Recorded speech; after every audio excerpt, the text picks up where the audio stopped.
할렐루야. 우리 함께 사도신경으로 신앙 고백 드리면서 주님 앞으로 나아가겠습니다. 전능하사 천지를 만드신 하나님 아버지를 내가 믿사오며 그 외아들 우리 주 예수 그리스도를 믿사오니 이는 성령으로 잉태하사 동정녀 마리아에게 나시고 본디오 빌라도에게 고난을 받으사 십자가에 못 박혀 죽으시고 장사한 지 사흘 만에 죽은 자 가운데서 다시 살아나시며 하늘에 오르사 전능하신 하나님 우편에 앉아 계시다가 죄로로서 산 자와 죽은 자를 심판하러 오시리라. 성령을 믿사오며 거룩한 공회와 성도가 서로 교통하는 것과 죄를 사하여 주는 것과 몸이 다시 사는 것과 영원히 사는 것을 믿사옵나이다. 아멘. 찬송가 302장 함께 찬양합니다. 302장 내 주 하나님 넓고 큰 은혜는 함께 찬양하시겠습니다. 찬송가 302장 함께 찬양하시겠습니다. 내 주 하나님 넓고 큰 은혜는 저 큰 바다보다 깊다. 너 곧 닷줄을 끌러 깊은 데로 저 한가운데 가보라. 언덕을 떠나서 창파에 배 띄워 내 주 예수 은혜의 바다로 내 맘껏 쳐가라. 왜 너 인생은 언제나 거기서 저 큰 바다 물결 보고 그 밑 모르는 깊은 바닷속을 한 번 헤아려 안 보나. 언덕을 떠나서 창파에 배 띄워 내 주 예수 은혜의 바다로 내 맘껏 쳐가라. 많은 사람이 얕은 물가에서 저 큰 바다 가려다가 찰싹거리는 작은 파도 보고 마음 약하여 못 가네. 언덕을 떠나서 창파에 배 띄워 내 주 예수 은혜의 바다로 내 맘껏 쳐가라. 자 곧 가거라. 이제 곧 가거라. 저 큰 은혜 바다 향해 자 곧 내노를 저 깊은 데로 가라. 망망한 바다로 언덕을 떠나서 창파에 배 띄워 내 주 예수 은혜의 바다로 내 맘껏 쳐가라. 아멘. 하나님께서 오늘 우리에게 주시는 말씀 열왕기하 8장 1절부터 6절까지 말씀입니다. 열왕기하 8장 1절부터 6절까지 말씀 우리 함께 한 절씩 교독하시겠습니다. 열왕기하 8장 1절부터 6절까지 말씀, 제가 1절 말씀 먼저 읽습니다. 엘리사가 이전에 아들을 다시 살려준 여인에게 이르되 너는 일어나서 내 가족과 함께 거주할 만한 곳으로 가서 거주하라. 여호와께서 기근을 부르셨으니 그대로 이 땅에 7년 동안 임하리라 하니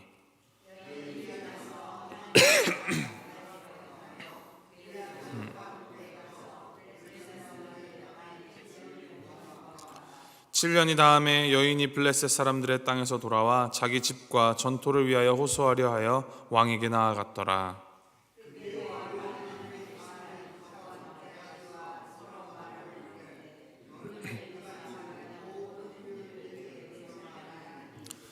게하시가 곧 엘리사가 죽은 자를 다시 살린 일을 왕에게 이야기할 때에 그 다시 살린 아이의 어머니가 자기 집과 전토를 위하여 왕에게 호소하는지라. 게하시가 이르되 내 주 왕이여, 이는 그 여인이요 저는 그의 아들이니 곧 엘리사가 다시 살린 자니이다 하니라. 왕이 그 여인에게 물으매 여인이 설명한지라. 왕이 그를 위하여 한 관리를 임명하여 이르되 이 여인에게 속한 모든 것과 이 땅에서 떠날 때부터 저까지 그의 밭의 소출을 다 돌려주라 하였더라. 아멘. 이 열왕기하 6장부터 8장 15절까지는 5가지의 이제 사건이 기록되어 있습니다. 이 5가지 사건은 이 물에 빠진 새도끼를 찾는 일에서부터 새로운 아람 왕이 등극하는 사건까지를 포함하고 있습니다.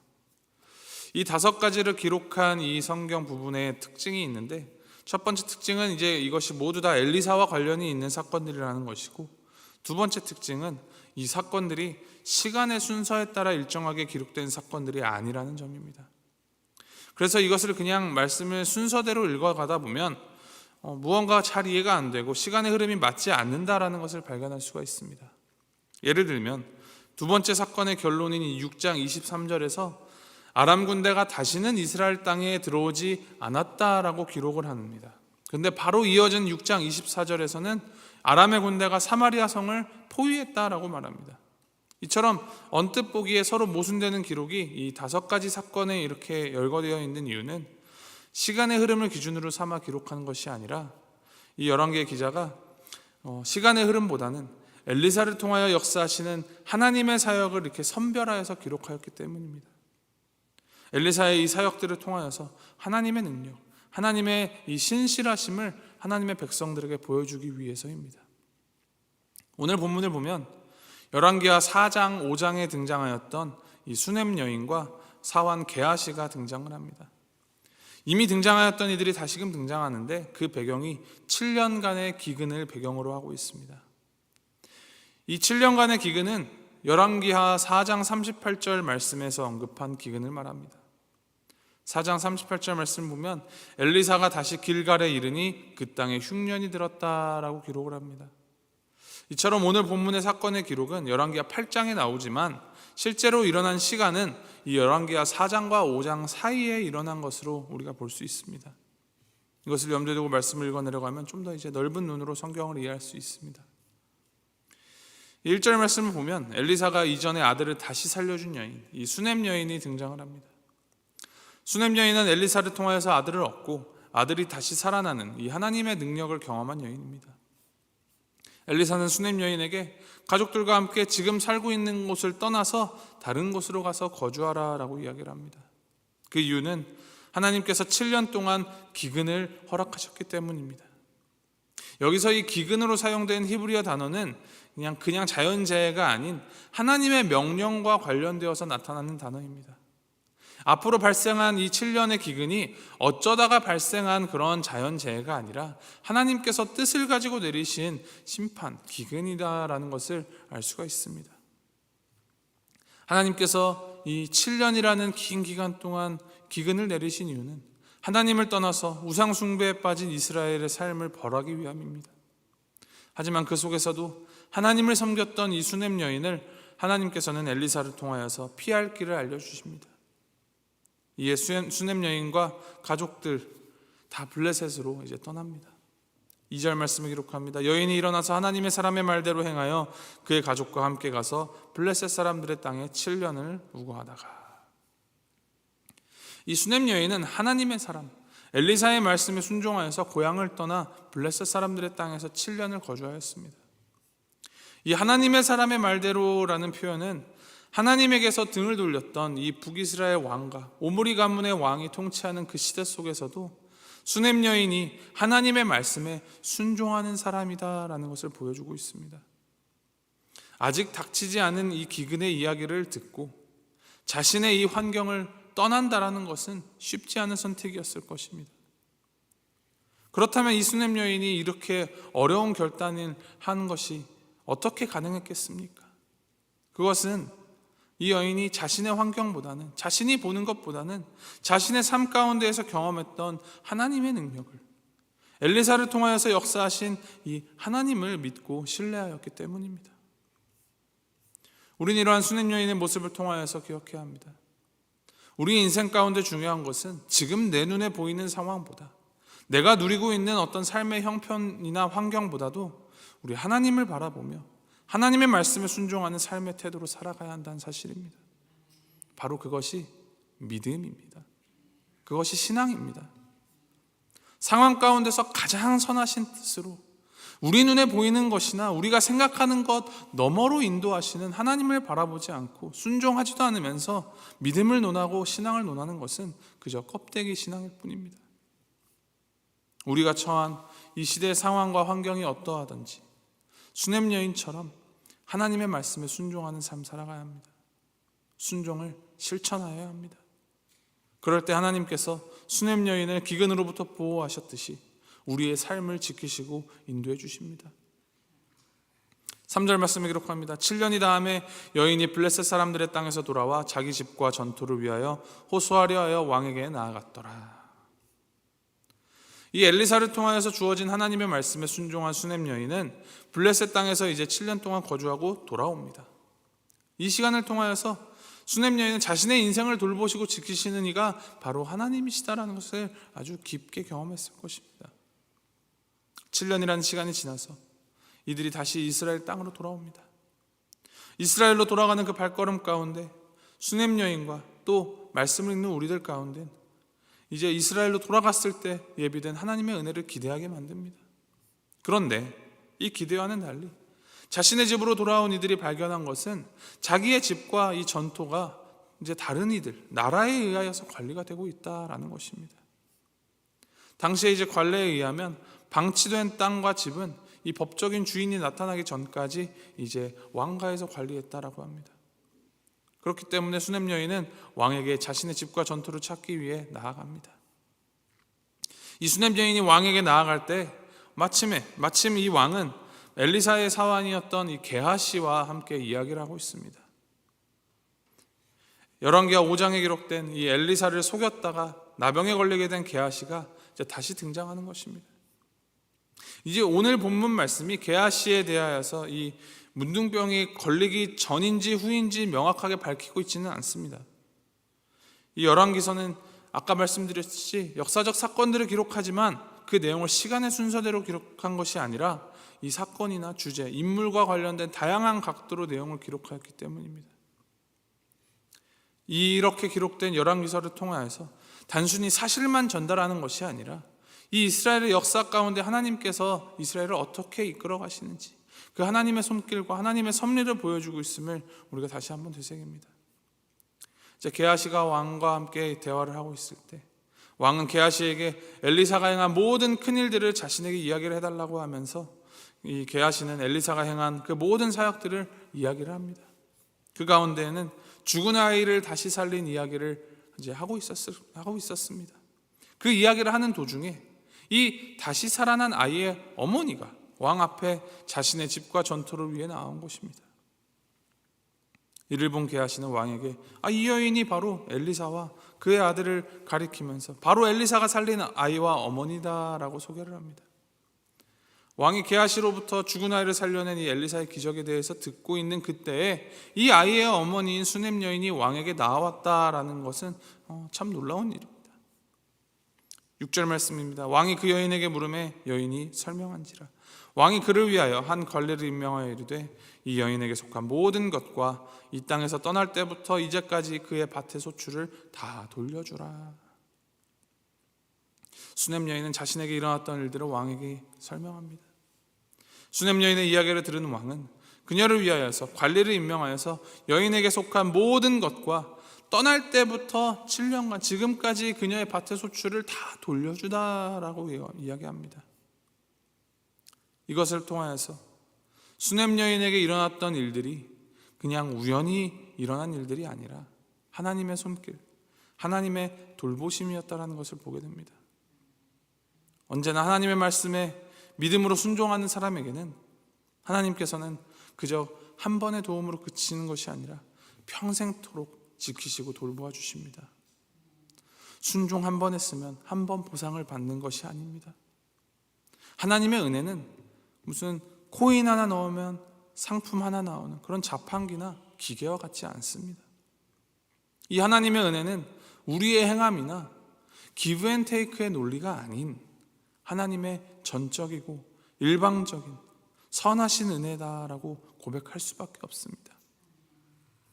자격 없는 자에게 한없이 신실하게 계속하여 베풀어 주는 그 은혜 때문에 우리가 살아갈 수 있습니다. 우리가 살아가다 보면 이 하나님의 말씀에 순종함에 따라서 뜻하지 않는 어려움을 겪을 때가 있을 수도 있습니다. 그렇지만 그 상황 가운데에서도 우리의 삶을 돌보시고 인도하시는, 선하게 회복시키시는 그 하나님의 은혜와 그 손길을 신뢰하십시오. 그 신뢰와 믿음 안에서 믿는 자에게 베풀어 주시고 구원하여 주시는 하나님의 사랑과 인도하심을 경험할 수 있습니다. 우리는 이 눈앞의 문제로 흔들리고 그 문제를 내 힘으로 극복해 보려고 하고 내 생각대로 그 문제를 끌고 가려고 합니다. 그게 우리의 본성입니다. 그러나 그 본성을 꺾고 그것을 내려놓고 하나님이 인도하시는, 하나님이 보이시는 그 방향을 보고 따라가는 것이 순종입니다. 그리고 그러한 순종하는 자에게 그 어떠한 문제보다도 크신 하나님께서는 반드시 우리의 생각보다 더 크고 더 선하신 길로 인도하여 주십니다.